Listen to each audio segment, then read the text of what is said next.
Okay mga kadadods, ito po Toyota Vios 2023 model, automatic transmission. So ang history po ng sasakyan na ito mga kadadods, from parking bigla na lang daw ayaw mag-start. Then dinala niya sa pinakamalapit na auto shop sa area nila. So ang sabi, palitan daw ng spark plug, at the same time palitan din daw ng fuel pump, but still ayaw pa rin mag-start. So ngayon dinala rito, try natin i-diagnose.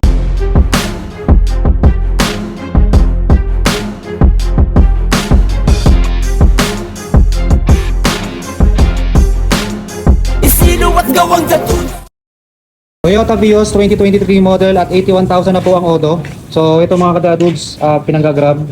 So ngayon dinala rito dahil ayaw mag-start. So ang history nito mga kadadudes, ang history nito ay dinala sa ibang shop, then pinalitan ng spark plug, at the same time pinalitan din po ng fuel pump, but still ayaw pa rin pong mandar.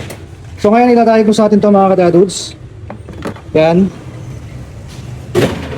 So since napalitan na siya ng fuel pump, actually yung fuel pump na ipinalit dito is replacement lang. So pinadala natin sa kliyente yung original na fuel pump dahil ibabalik natin yun, yung fuel pump na yun. At the same time yung spark plug pinadala rin natin dito, pinakuha natin para ibalik din natin. Kumbaga ibabalik natin sa stock, then mag-re-diagnose tayo, diagnose natin isa-isa yan. Since pinalitan ng fuel pump, same ang problema, pinalitan ng spark plug, same ang problema. So sa ngayon wala tayong problema sa kuryente, at the same time sa fuel. So ngayon iisa-isahin natin, i-diagnose yan hanggat maaari. Lahat ito, pati itong mga ignition coil, check natin. So check din natin yung compression niya. So lahat gagawin natin. So try muna natin i-start mga kadadudes. Okay?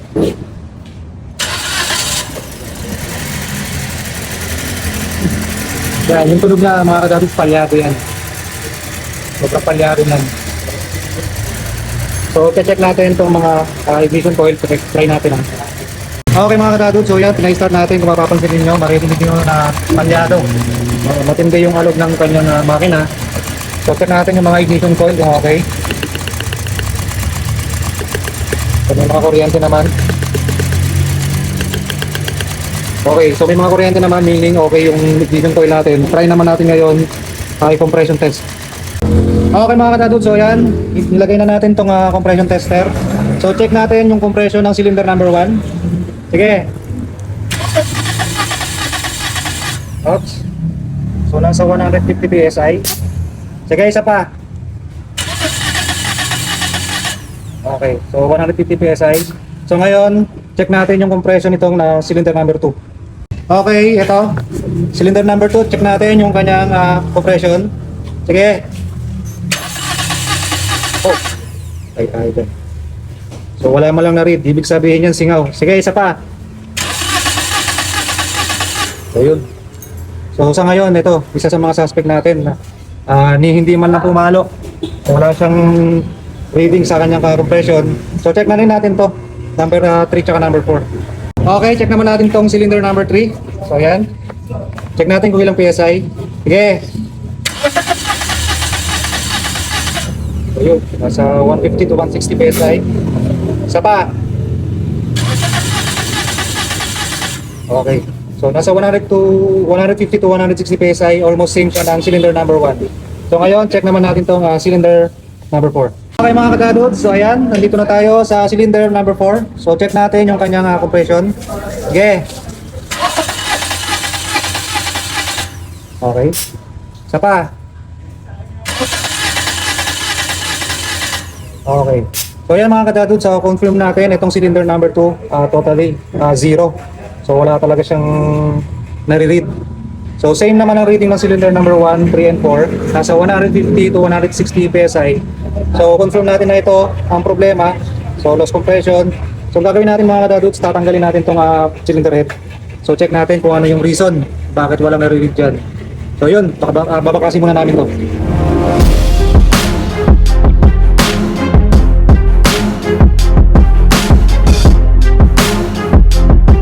Okay mga kadadudes, so yan, natanggal na po yung valve cover. So napansin lang dito, ayan o, ito, yung pinaka-roller niya tanggal o, katabi niya. Dapat ganito siya, yan, naka-align. Saan ba mas kita? Dito. Dito natin. Yan. Ito. Dapat naka-align siya. Pero dito, yan. Patabingi. So, tatanggalin muna natin tong camshaft.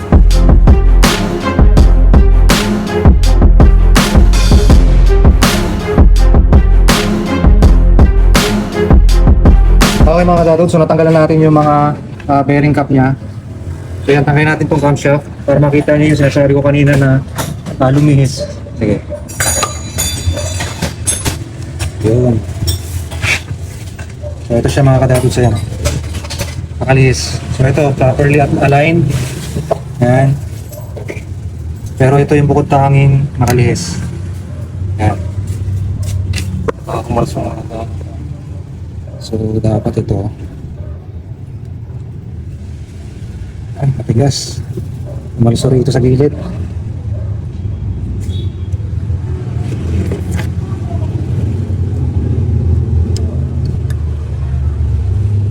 Matigas. Ikutin kaya yung ano. Matigas siya. Nakaano siya eh. Tawag dito, nakababa yung spring, di ba? Tama ba? Tapos ang baba. Nakababa ng bahagya. Compared dito. So, try muna namin itong tanggalin.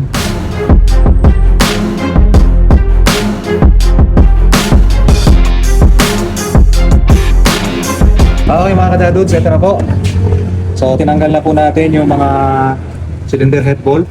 So, iaangatan natin itong kanyang cylinder head. The moment of truth, sana walang damage or bend yung kanyang engine valve. Ay, sir. Oh. Sir, wag kang kabahan, sir. Okay, sige. The moment of truth. Yan.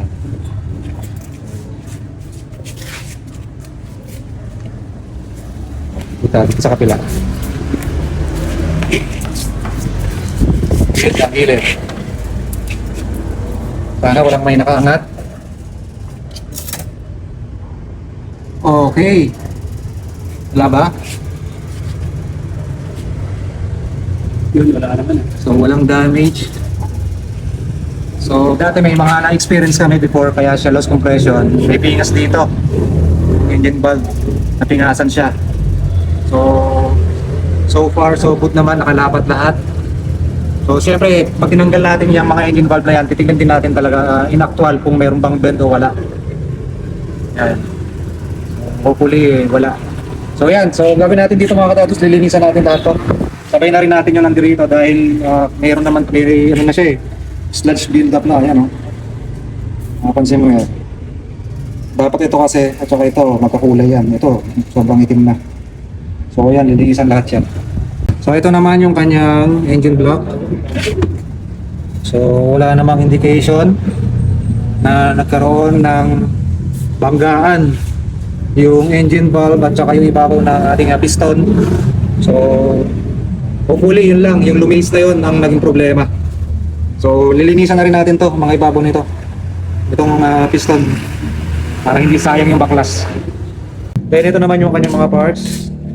Ito yung cover nya, camshaft. So ito yung side cover nya, sunog na sunog din, oh. So bukas makikita nyo yung difference niya kapag nalinisan na yan. Kaya ito, pati ito, sunog talaga siya eh. So ito, lahat yan. So bukas, start kami ng cleaning. Hopefully kapag tinanggal natin itong mga engine valve, wala namang maging problema. Tanging yung kumalas lang ang naging reason kung bakit loss compression siya. So yun mga kadadudes, update po ulit ako dito bukas. Okay mga kadadudes, so ito, nalinisan na po. Mga dapat linisan dyan. So makikita nyo mga kadadudes, diba? So bago siya, nung kinalas siya, maitim, parang sunog.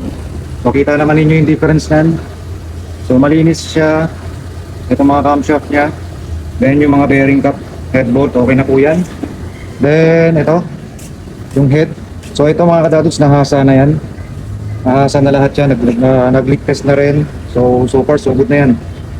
Yan, nandito yung mga ibang parts niyan. Then itong engine bay, nalinis na rin. Yan. So pati itong mga ibabaw ng piston, nalinisan na. So ngayon mga kadadudes, assemble na po kami. Gawang sa tulos ang ito para kilala kaya ang dami na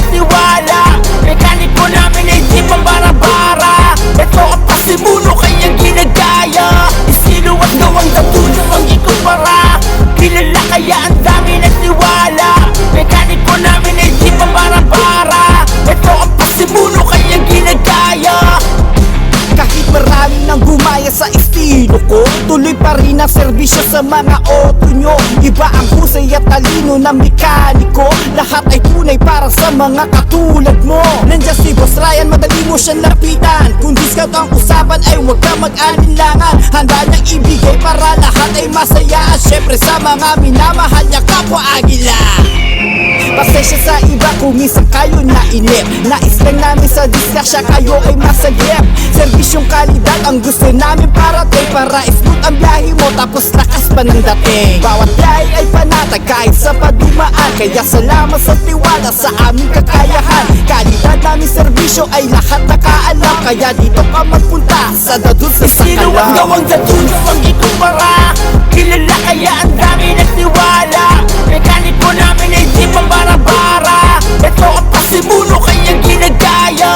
Sino ang gawang Dadun ang ikumpara? Kilala kaya ang dami nagtiwala. Mekaniko namin ay di pambara-bara. Ito ang pasimulo kaya ginagaya. Trabaho kalidad, automatic na syempre. Ngunit di lang sa paggawa kami nakadepende. Bukod sa kalidad may isa pang importante, ang pag-aalaga namin sa tiwala ng kliyente. Resulta ng trabaho di lang basta maganda, komportable din maging mga nagpapagawa. Kapag alaga ng the goods ang ipinadama, walang kliyente na umuuwing hindi masaya. Kahit ano pang problema ng iyong auto, easy lang yan. Kung gusto mo makasiguro dito mo idaan. Sulit ang bayad kaya lagi na binabalikan. So Okay mga kadadod, so yan, finally, na-assemble na po natin, nakikabit na yung mga dapat ikabit. So ngayon, i-start na po natin siya. Sige, start! So yun. So far, so good to mga kadadudes. Pero obserbahan pa namin to. Patitingin natin ng husto yung tunog niya. Okay mga kadadudes, so yan, finally, nag-start na siya. So actually mga kadadudes, ito, 30 minutes na siyang running. So inantay lang namin talaga munang tumining. So pinatining muna namin yung tunog niya.